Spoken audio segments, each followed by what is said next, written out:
Hey,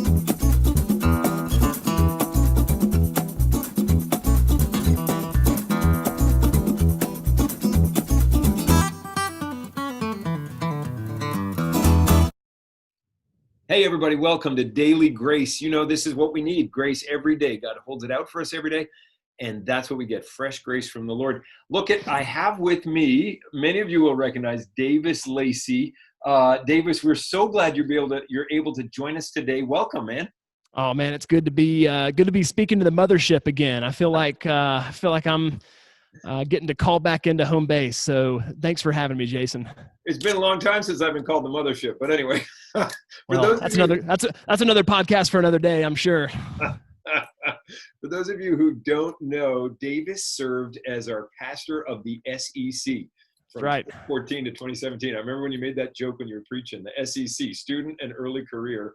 But anyway, you also love football. So, hey, how are Charis and the kids? How many kids do you have? 17? We don't have 17, and Lord willing, we will not have 17. Charis has kind of gone full stop at this point. You know, the funny thing is, so we've got Evelyn, which I think a lot of people who are listening to this will remember Evelyn. And then we also have Haddon. So Haddon was born in 2018. So probably, I don't know that many people actually at Grace who have met Haddon. It's not a lot. Yeah. So we've got two kids. And it's funny with kids, you don't know that you're past capacity until you're past capacity. Like when we had Evelyn, we thought that we were the best parents ever. I mean, we really did. And so our kids are 19 months apart, and it's because we thought that we could handle more. And we figured out that we can't. Like 1.5 was probably our number, and we're at 2, so we're over, and we're no half kids. We're doing the best we can. Yeah, it's tough. So anyway, a couple kids. We're doing well. For those of you that remember Wilson, he is no longer with the Lacey family. And that's simply because, you know, finding a new home for a bunny maybe is frowned upon. Finding, sort of sending a child out on his own at 4 or 5 months old, that'll put you in prison. So, we try to carefully tread there. But Wilson's living his best life. He's with a great family. Reading Joel Osteen. Oh man, that's exactly right. Right.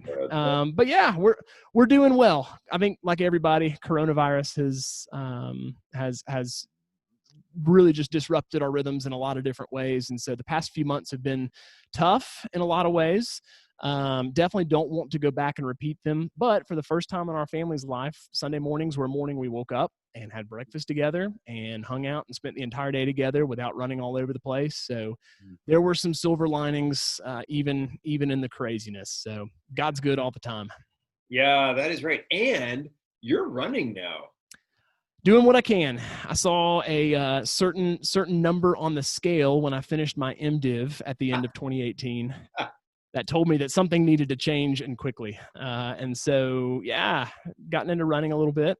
And Charis is such a better runner than I am. Charis is fast. She can run faster than I ever will be able to. I'm trying to keep up, which is sort of how things work in the rest of our marriage, for that matter as well. A lot of us guys feel like that. We're all trying to keep up with our awesome wives. But that's right.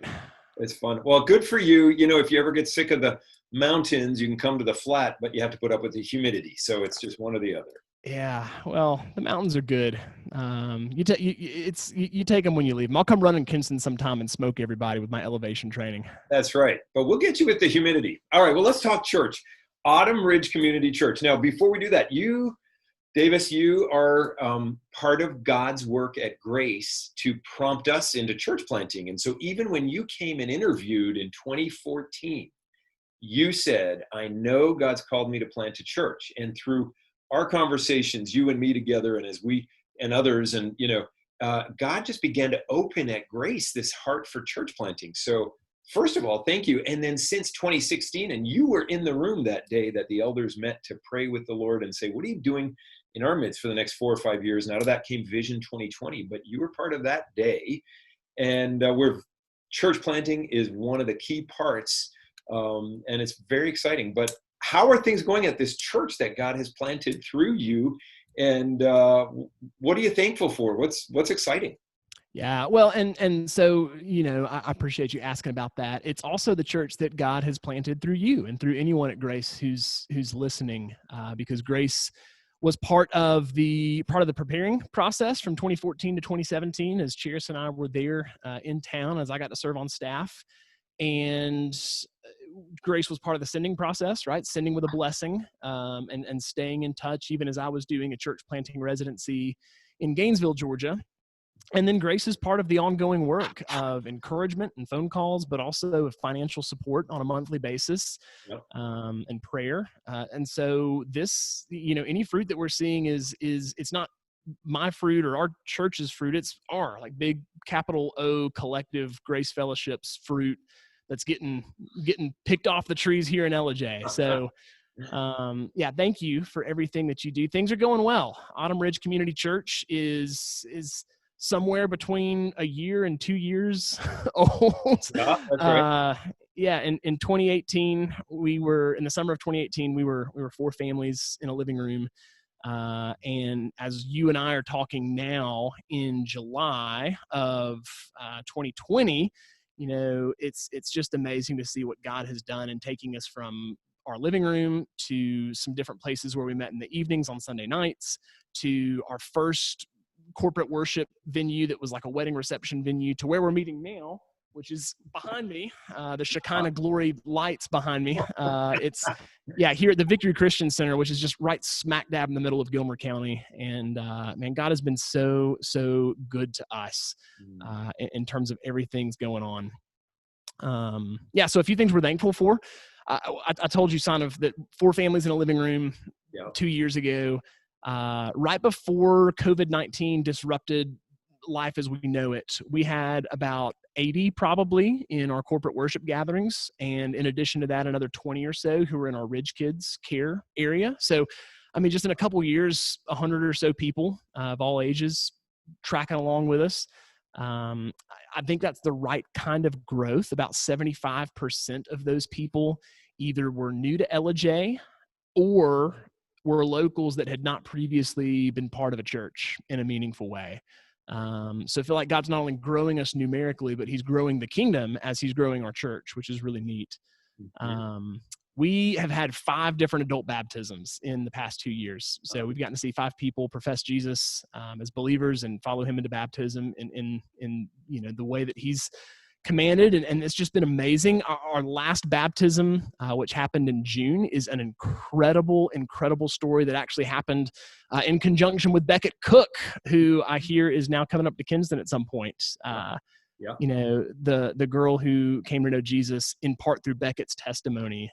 We baptized her in June. And so we haven't posted her story online. It's sensitive, but she has given us permission to share it with folks who are praying for us and praying for her. So if anybody wants to hear that story, please email me and I'd be happy to pass that along. So all kinds of good things going on here at Autumn Ridge Community Church.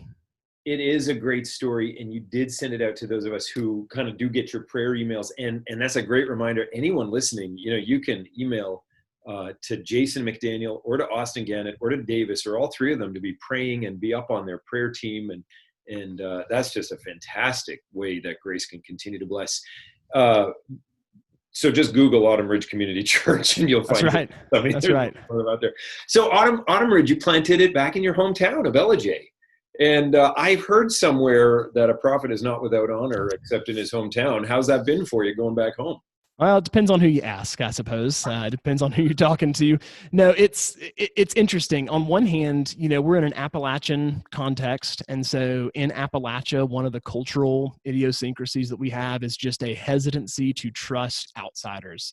And so Cheris and I, both having grown up in LJ and then moving back to LJ and starting something new, both from people who are coming to our church and especially as we look at established churches in the area and their kind of response to what we're doing, there have been a lot of open doors and a lot of gracious favor that has been shown kind of just from the fact that we were born and raised in LJ. So that's a good thing. I don't know that it's right or wrong. It's just culture. It's just what it is that here it's tough to, just tough unless you're from here to be accepted as a local. So that's the positive, I guess. The negative, and it's an opportunity as well, but there are definitely people that Cheris and I talked to who knew us when we were in high school, and both of us had professed to follow Jesus at that point in our lives. The fruit just in a lot of ways wasn't there. And so a lot of people know us from that stage in our lives. And to be honest,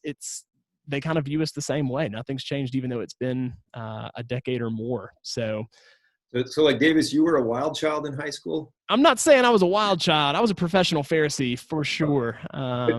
If you were the older brother, the Pharisee and the prodigal son, maybe was your wife the prodigal? Yeah, I'm going to plead the fifth on that one, but that's what she says anyway. That's exactly no. She's that would be her own words. She's open about that fact that it is the irony of ironies that she's a pastor's wife. Isn't that amazing? And she loves it. She does. She has a gift of evangelism. It's so fun to talk with her and just see how many people. And we saw it in Kinston, but especially back in the network of her own kind of. You guys, you're growing up. I mean, just all sorts of people just reaching out to and able to strike up conversations and draw them into thinking about their life and the bigger story. Yeah, Cheris has got to remind me to go and talk with people who don't know the Lord, and that she's encouraging me that. I have to tell her, babe, you've got to take a nap at some point or rest. She's just so good and so burdened in a very great, encouraging way for people who are not connected with the Lord and not connected with His people just to find that relationship. And she lives her life 7 days a week, 365 days a year with that burden. It's just such a joy to watch. She's awesome. Yeah, she really is. And you are too. It's fun to see. Hey, so we were there. Susan and I and the boys were there a few weeks ago, and we just had a couple of great visits with you guys. Treasured times, really. But one of the things in you and me in our conversation and in just hearing what's going on is I just see, you always had a shepherd's heart, but I just see more of the shepherding coming out. Do you find that true, or am I missing, and how have you seen God work through that? Well, I'm about to have to be more fluent of a shepherd now than I was when I was at Grace, right? I feel like the baseline for me feeling comfortable talking to people and shepherding in the sense of caring pastorally for hurting students and hurting families. Maybe it came across more naturally. I felt really uncomfortable basically most of the time that I had the opportunity to be in one of those situations. I can remember that was one of the things that I felt most insecure about when I was there on staff at Grace was how on earth do I go and have anything that's of value to say or to do for a hurting family, or for a family who's in a deep crisis, or for a student who's facing a really tough decision. How on earth can I say anything that's going to be able to help this person? And so, yeah, I think what's changed in the past, 6, 5, 4, however many years, is just that. I think when I was at Grace, I thought about shepherding and caring primarily as things to say or lessons to teach or specific things to do. And the Lord has just really freed me through my church planning residency, and then just kind of in natural circumstances, that when you're shepherding a hurting family, a hurting person, someone who's facing a tough decision, it's not so much about articulated theology as it is about embodied theology. And so taking time and sacrificing whatever's going on in the day, and just simply going and sitting and reading a psalm and praying with someone, and not honestly just listening, right? Just being able to hear and to be able to give someone the grace of not looking at them like they are a particular kind of broken or a particular kind of crazy for what they're going through, to receive that. Honestly, I was joking last week with Cheris that there were just so many of these situations where I felt like I was a coat rack and people were just kind of hanging their burdens on me, and I got to carry them around for a little bit. But that's it. That's what the Lord has done for us. Isaiah 53, he's stepped into our existence. He has borne our griefs. He's carried our sorrows. And so I think for me, it's been freeing to feel like I don't have to say specific things or do specific things, and I can just go be a specific way and kind of let the Lord set my steps.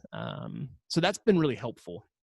I think on the flip side of that, I hate conflict. I can remember conversations with you where you said, no one likes conflict. We just have to do it. Like, we got to go get after it. Say that because I avoid it all the time. Yeah, no. I'm the same way. And for me, I think the Lord has given me a gift in this season of his grace to be able to say, buck stops here. It's time to go have a hard conversation, or it's time to go kind of address something I would normally sit on and just absorb and not deal with. There have been a lot of graces which have been really good, and I'm thankful. So both sides of the people to people quotient, God's really been meeting me with. That's fantastic. Okay, so one of the things you always, two of the things you're always doing is you're always working on a project and you're always reading. Give me your project and give me the fun book you're reading right now, or books. Okay. I didn't tell you about this question. I know this is a special one. All right, so the project is I can't reveal it yet because it's actually something big, but it is actually a business venture that I'm very excited about. Fun. So, yep, more to come on that, I think, in the days ahead. I hope so. At least woodworking, but anyway. No. I know you were. I put in plenty of light fixtures, and that was on July 4th when I did that. Nothing says Independence Day like enslaving yourself to home maintenance. And then on, trying to think, it was probably a month before that I built one of those giant twin bed size mattress porch swings that go on your porch. Fun. Yeah, so those will be the woodworking projects and the house projects. But there's more of an entrepreneurial project in the works as well that I'm excited about that I'll hopefully be able to share more about later. So we'll see. Very fun. Well, I hope so, because otherwise it's not entrepreneurial. Well, yep. And that would be church planting. You're like, well, what are we doing anyway? And so the book, I just finished The Weight of Glory, which is a collection of C.S. Lewis's essays. And I would highly recommend The Weight of Glory and Transposition, both from that collection of essays for people's consideration. Super, super helpful. And then I just picked up and read the first chapter yesterday of Dane Ortlund's Gentle and Lowly. So Austin Gannon, if you're listening, you can collect your commission check from that book recommendation at some point down the road. Yep. He recommended that one to us too and loved it. In fact, April read it here in the office, and she said, I got halfway through it and I went back to the beginning. Even I didn't finish the book, and it just rocked her world in good ways. That's Gentle and Lowly by Dane Ortlund, leading from the heart of Jesus. Good stuff. Hey, what's been most surprising for you in this stage of life? That's a great question. I was thinking about this, and I think one of the things is it hadn't gotten boring, and that's a good thing. I'm naturally just even talking about entrepreneurial stuff of talking through. I always like starting new things. It's just sort of my natural instinct of things. And so there was part of me that even going into church planting was a little nervous of like, man, am I going to get 2 years down the road in this process and be bored with it? And absolutely not. There's just fresh challenges. It's kind of like marriage, where I've figured out how to love my wife of 5 years, and now I'm trying to learn how to love my wife of 7 years. And church planting is the same way, where it's like I kind of figured out how to pastor a 6-month-old church. Now I'm trying to figure out how to pastor a 2-month-old church or a 2-year-old church. Yeah. So big picture wise, and then little picture wise, to be honest with you, the stuff that I thought was going to be the most frustrating and the biggest issues have been like the most amazing things. I thought that people were probably going to be the biggest hurdle and the thing that had me banging my head against the wall. And don't get me wrong, like it is what it is. But a lot of times it's been the people who are outside of our church and not so much the people who are inside of our church. I could not ask for, I don't think, a better setting. I really genuinely feel like I can be myself. I don't have to pretend. I can have genuine, authentic friendships within the body. And God's just done such a good job of answering our prayers for the unity of the Spirit and the bond of peace. There's been people who, maybe have come and stuck around for a season in our church, and my antennas were up of maybe this is going to be a potential conflict or potential issue down the road. And either the Lord has just given grace and they're integral, most encouraging parts of our body, or the Lord's moved them on without us having to have a conversation. He's just been so good. So those are the things that I feel like have been the most surprising about what we're doing in this stage. I love it. I love it. Well, listen, last question. How is God encouraging you right now? What's he giving you that you can encourage us with? I feel like I'm better equipped to answer the questions, things not to do in terms of how to be encouraged. Big picture wise, I think that church planting, and it's just especially with COVID, has taught me a couple of things to be thinking on. Number one is just kind of a theology of limits, that having young children, for instance, is not an obstacle that you've got to overcome for God's glory and fight at all costs. It's actually part of God's care for us and a limit that he wants me to honor and live within. And so there are ministry opportunities that I could otherwise take that I shouldn't take because it's good to do the ministry opportunities that have my last name, that want to wrestle on the floor and snuggle in bed in the mornings. So that's one thing, just a theology of limits, being able not feel like you've got to be a spiritual Superman. And kind of related to that, I read a book earlier this year by Zach Eswine called The Imperfect Pastor. And he talks sort of about me in that book. No. I felt like I was reading an autobiography, sort of from the future, to be honest with you, with everything that he talks about. And he talks through just this sort of drive that starts off as a holy drive in pastors to make the name of Jesus known in ways that it's not known, and how it's so easily twisted to feel like we have to know everything, be everywhere for everybody, to do more important things as quickly and as visibly as possible, and how that can be a crushing thing. And it's God's grace to break us of that and to let us be frustrated kind of with those idols of the heart, and for Jesus to apprentice us, to see that the 30 unknown years of Jesus's life were just as instrumental for our salvation as were, the visible gospel ministries that we read about typically for the bulk of Matthew, Mark, and Luke, and John. And just to really find comfort and peace in being able to do honorable, simple things slowly and in mundane, invisible ways for God's glory.